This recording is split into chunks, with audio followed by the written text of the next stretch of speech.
अस्सलामु अलैकुम वरहमतुल्लाहि वबरकातुह। इस दुनिया में हम जब आए हैं तो अपनी ज़िंदगी लेकर आए हैं, और इस ज़िंदगी का जो अल्लाह ने कानून बनाया है वो ये कि हर शख्स अपनी ज़िंदगी गुजारेगा, और जब हर शख्स अपनी ज़िंदगी गुजारेगा तो उस ज़िंदगी में उसके साथ खुशियाँ भी होंगी, गम भी होंगे, राहतें भी होंगी, तकलीफ़ें भी होंगी, आजमाइशें भी होंगी, और उसे सब्र भी करना पड़ेगा।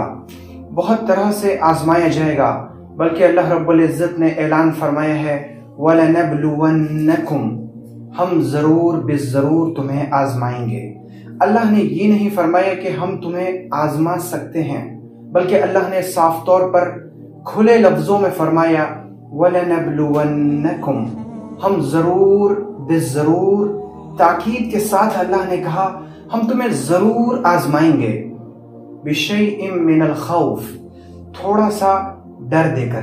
कभी तुम्हें पड़ोसी का डर लगेगा, कभी तुम्हें अपनी जान पर खौफ आएगा, कहीं मुझे कोई मार न दे, कहीं कोई मेरा कत्ल ना कर दे, कहीं कोई शख्स मेरे घर को ना तोड़ दे, कहीं कोई मुझे किसी मुसीबत में मुब्तला न कर दे, कहीं मुझ पर कोई तोहमत न लगा दे, कहीं मुझ पर कोई इल्ज़ाम तराशी न कर दे, कहीं लोग मेरे बारे में बदगुमानी में मुब्तला न हो जाएं, कहीं लोग मेरे खिलाफ बातें न करने लगें। इस तरह का हम तुम्हें खौफ देंगे।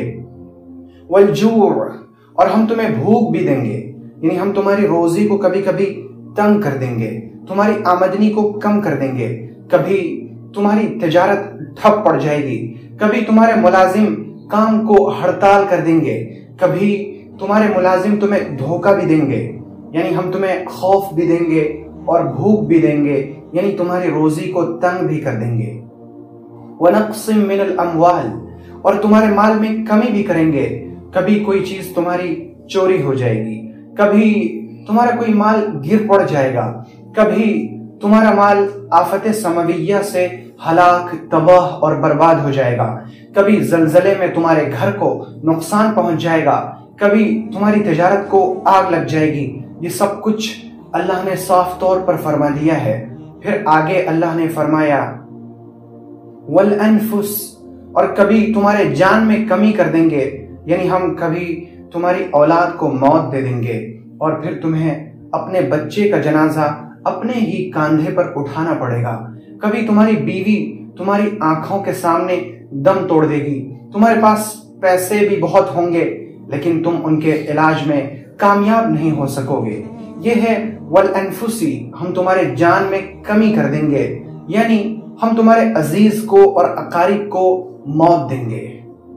वस्समरात, और तुम्हारे फलों में भी कमी कर देंगे, यानी कभी ऐसा होगा कि बारिश नहीं होगी और अनाज पैदावार बहुत कम होगी, कभी ऐसा होगा कि तुम्हें लगेगा कि इस बार फल तो बहुत आए हैं, लेकिन किसी दिन उन पर ओले पड़कर तमाम फलों को बर्बाद कर देंगे।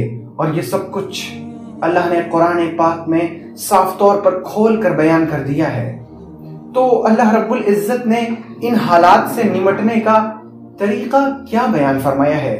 अल्लाह रब्बुल इज़्ज़त इसका तरीका जो बयान करता है वो कहता है वबश्शिरिस साबिरीन, ऐसे हालात में सब्र करने वालों को खुशखबरी सुना दीजिए। सब्र, सब्र जो बज़ाहिर बहुत छोटा सा लफ्ज है, 3 हर्फ से बना हुआ एक कलिमा सब्र। सब्र के माने आते हैं जमना। असल सब्र यह है कि इंसान अल्लाह रब्बुल इज़्ज़त की फर्मा बरदारी पर जमा रहे, यानी नमाज, तिलावत, जिक्र, हलाल रोजी, इन तमाम चीजों पर जमा रहे, हालात जैसे भी हों। सब्र का दूसरा दर्जा ये है कि इंसान के सामने गुनाह के हालात आए और तबीयत चाहे कि गुनाह का इर्तिकाब कर लूं, तबीयत भी कहे, माहौल का कहना भी यही हो, हालात भी ऐसे हों कि गुनाह करना बहुत आसान हो, फिर बंदा गुनाह को छोड़कर अल्लाह की फर्माबरदारी पर जमा रहे। ये है सब्र का दूसरा दर्जा। और सब्र का तीसरा दर्जा ये है कि खराब हालात में, आजमाइशों में, मुसीबतों की हालतों में बंदा अपनी मौजूदा हालत पर राजी हो जाए, वो अल्लाह का शिकवा न करे। अल्लाह रब्बुल इज़्ज़त उसे जो हालात अपने पास से अता फरमाए وہ انہی حالات پر راضی برضا رہے، اللہ کی مرضی پر خوش رہے۔ یہ ہے صبر کا تیسرا درجہ، اور یہی صبر مصیبتوں میں ہوتا ہے۔ پیغمبر صلی اللہ علیہ وسلم نے مصیبتوں پر صبر کے تعلق سے بیان فرمایا، الصبر عند الصدمۃ الاولی، کہ صبر صدمے اولا کے وقت ہے، یعنی مصیبت کی پہلی گھڑی میں صبر ہوتا ہے۔ بچہ مر گیا، صبر اسی وقت ہوگا، راضی ہو جائیں، اپنی زبان کو روک لیں، زبان پر اور دل کے اندر شکوہ نہ آئے، یہ ہے صبر۔ ورنہ رو دھو کر مہینوں اور ہفتوں کے گزر جانے کے بعد تو صبر سب ہی کرتے ہیں۔ اصل صبر یہ ہے کہ مصیبت کی پہلی گھڑی میں آدمی صبر کر لے۔ چوری ہو گئی، آدمی اپنے دل کو منا لے، اللہ کی مرضی یہی تھی، زبان پر کوئی حرف شکایت نہ آئے، یہ ہے صبر۔ مال میں کمی ہو گئی، جان میں کمی ہو گئی، کچھ ڈر کا ماحول سامنے آ گیا، کچھ خوف اپنے اوپر چھا گیا، مصیبت کی اس پہلی گھڑی میں اللہ رب العزت کی مرضی پر راضی ہو جانا، یہ ہے اصل صبر، اور یہ ہے صبر کی حقیقت۔ اور اسی کے بارے میں اللہ نے فرمایا، وَبَشِّرِ الصَّابِرِينَ، جو لوگ مصیبت کی پہلی گھڑی میں صبر کرتے ہیں انہیں خوشخبری سنا دیں۔ کس کی؟ اللہ کے رضا کی، اللہ کی جنت کی خوشخبری، کہ تمہیں خوشخبری ہو تمہارا رب تم سے راضی ہے، تمہیں خوشخبری ہو تمہیں جنت مبارک ہو۔ یہ صبر کرنے والوں کو اللہ رب العزت قرآن پاک میں خوشخبری سناتا ہے، اور ان کی شان جو بیان کی گئی ہے وہ ہے الذین اذا اصابتهم مصیبۃ قالوا ان للہ وانا الیہ راجعون۔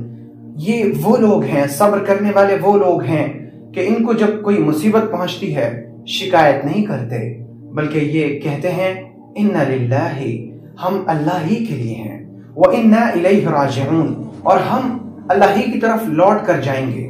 ذرا دیکھیے کہ اللہ رب العزت نے اپنے بندوں کو تسلی کس طرح دی۔ فرمایا کہ تم کہو انا للہ، ہم سب اللہ کے لیے ہیں۔ تو جب ہم اللہ کے ہیں، اللہ کے لیے ہیں، گویا کہ ہم سب کی ملکیت اللہ کی ہے، اللہ ہمارا مالک ہے۔ تو جب اللہ ہمارا مالک ہے، ہماری جانوں کا بھی مالک ہے، ہمارے مال کا بھی مالک ہے، ہماری تجارت کا بھی مالک ہے، ہر چیز کا مالک اللہ ہے۔ تو جب اگر جان پر مصیبت آئی تو وہ اللہ کی چیز تھی، مال پر مصیبت آئی وہ اللہ کی چیز تھی، پھلوں پر مصیبت آئی وہ اللہ کی چیز تھی، اور جو چیز اللہ کی تھی وہ اللہ کے پاس چلی گئی تو پھر مصیبت کیسی؟ یہ اللہ نے تسلی دی اس طرح سے، انا للہ، ہم سب اللہ کے لیے ہیں، اور ہماری تمام کی تمام چیزیں، سب کچھ اللہ کی ہیں۔ جب تمام چیزیں اللہ کی ہیں تو پھر ہم واویلا کیسا کریں، تو پھر ہم شکایت کیسی کریں، تو پھر ہم شکوہ کیسا کریں؟ وَإِنَّا إِلَيْهِ رَاجِعُونَ، اور ہم سب اللہ ہی کی طرف لوٹ کر جانے والے ہیں۔